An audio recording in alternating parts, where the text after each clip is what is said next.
Selamat pagi, Bapak Ibu, Saudara sekalian yang dikasihi Tuhan. Kita jumpa kembali di dalam doa pagi. Dan sebelum kita merenungkan firman Tuhan, mari kita berdoa. Puji syukur Tuhan, di pagi hari ini kami kembali dibangunkan Tuhan dengan kesehatan baru. Dan kami siap untuk mendengarkan sapaan sabda Tuhan.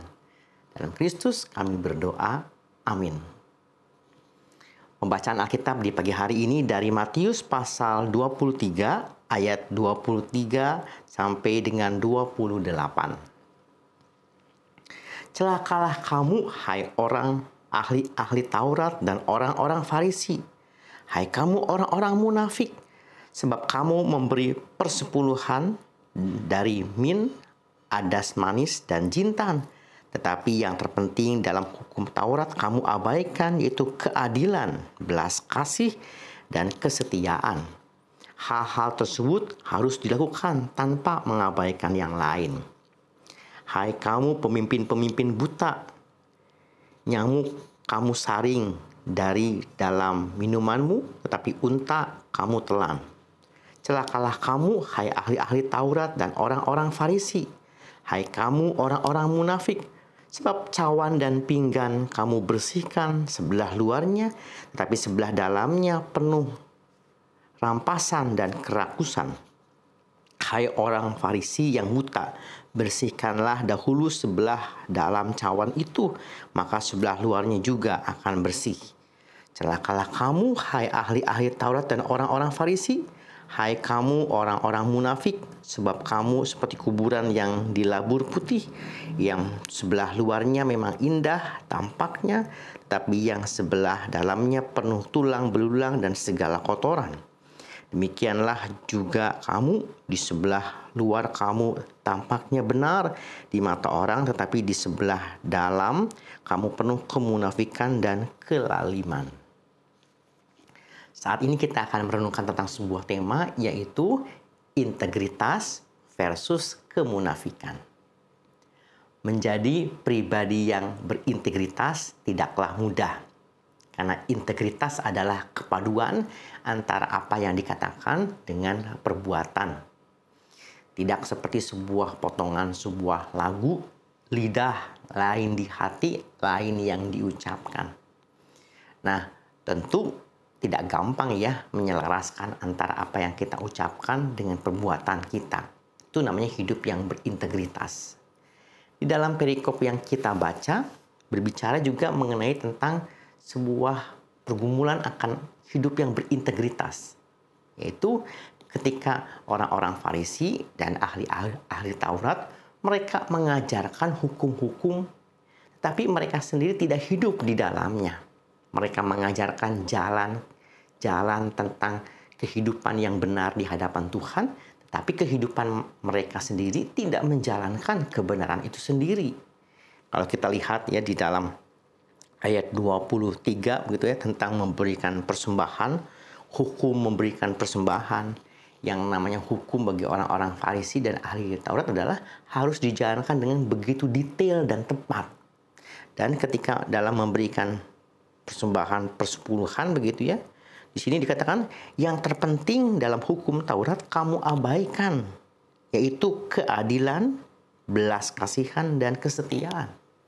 Artinya ketika Yesus menyampaikan itu, artinya ahli-ahli Taurat sendiri dan orang-orang Farisi, di mana mereka sebagai polisi yang memantau masyarakat melakukan tepat seperti yang dalam aturan atau tidak. Mereka memantau apakah masyarakat memberikan persembahan kepada Tuhan ya dengan adil, belas kasihan, dan kesetiaan. Artinya ketika orang-orang memberikan persembahan ke bait Allah, tentu ada yang namanya ukuran kekudusan. Binatang yang diberikan harus betul-betul yang sempurna. Kalau tidak sempurna, disediakanlah tempat penukaran uang, tempat penukaran hewan. Disitulah mereka mengambil keuntungan. Disitulah mereka mencuri keuntungan. Sehingga ukuran kesempurnaan mereka yang tentukan sendiri. Kalau tidak sempurna, mereka menyediakan jasa tukar-menukar uang dan kemudian juga hewan.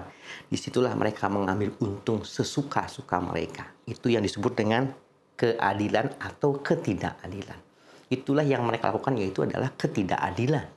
Jadi orang-orang Farisi ini melakukan ketidakadilan bagi masyarakat. Padahal yang terlebih utama adalah keadilan.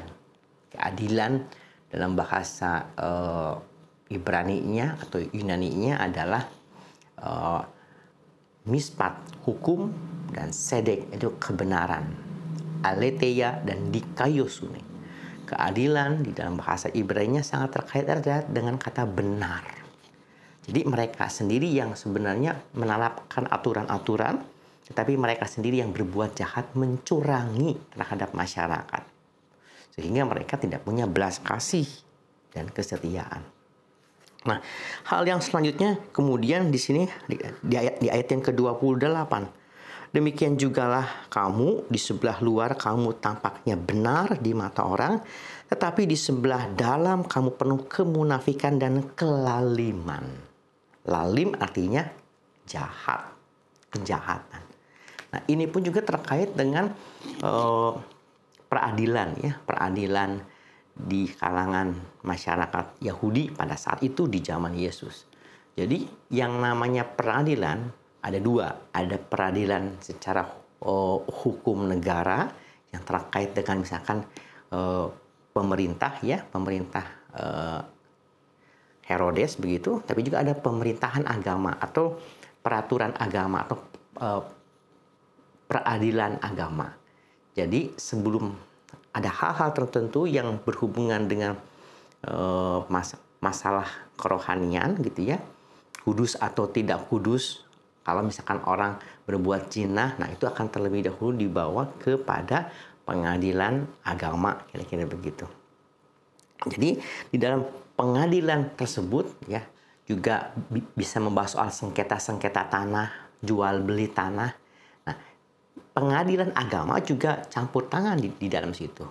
Seringkali adalah para hakim yang juga mendapatkan penasehat-penasehat dari tokoh-tokoh tua-tua orang Farisi, suka bermain di situ. Bermain dalam pengertian memenangkan kasus orang yang kaya, tetapi kemudian mengabaikan kasus orang-orang yang kecil.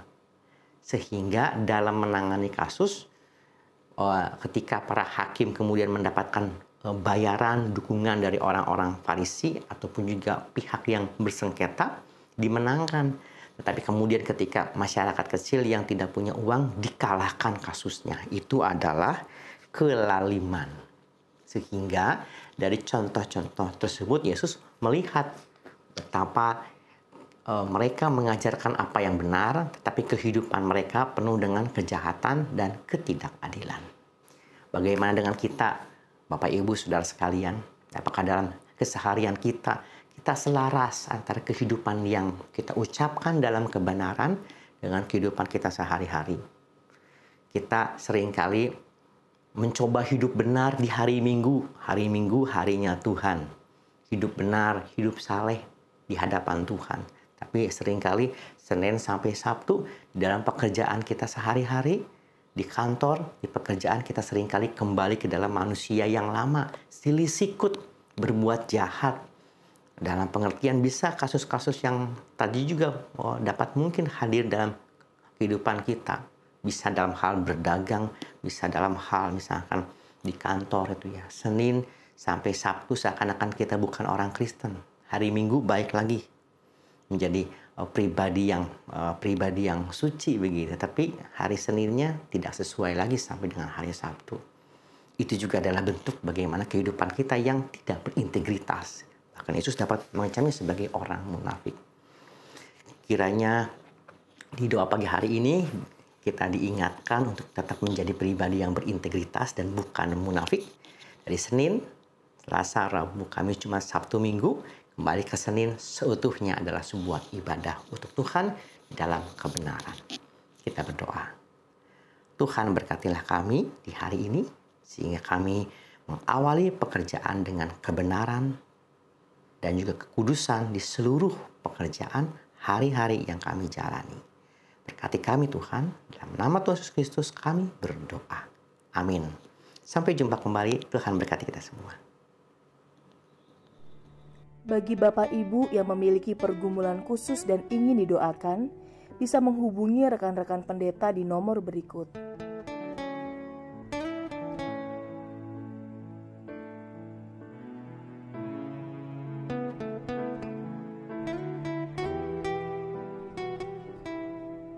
Tuhan Yesus memberkati.